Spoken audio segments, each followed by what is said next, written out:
хамгийн сүүл 8 сарын 22-нд тавсан. Одоо бүр санахгүй байна. Яг толгомдод ирсэн чинь. Сая 2 сарын 14-нд л авсан. Гэтэ санахгүй юм л та. Сая 14 гэсэн юм шиг. Гоё идэг штэ нөгөө эмэгтэй хүн учраас яг цэцгээр намайг зөөрлөж өгж гин гэж ойлгодог штэ. Гоё штэ. Эмэгтэй хүмүүс цэцэн дуртай юм чинь тэгэл цэцэг аваад баярлдаг штэ тий. Амар гоё идэг. Цаанаасаа л нэг тийм эмэгтэй хүн болохоор яг цаанаасаа нэг тийм цэцэг авахаар бүр амар гоё эмэгтэй гэдгийг мэдэрдэг штэ. Баярлалаа маш их байна.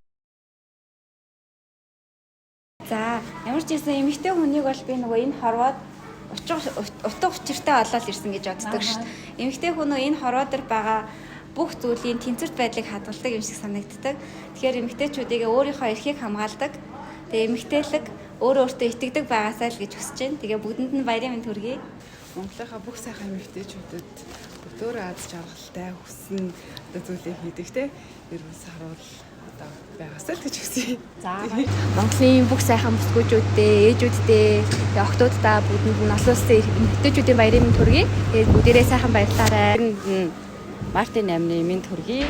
За бүх ээжүүд те бүх эмэгтэй хүүхдүүд бүхэл хүүхдүүд аз жаргалтай байгаасаа гэж чин сэтгэлээсээ хүсдэг. Тэгээд үнэхээр баярлж байна. Баярлалаа. I can hardly express my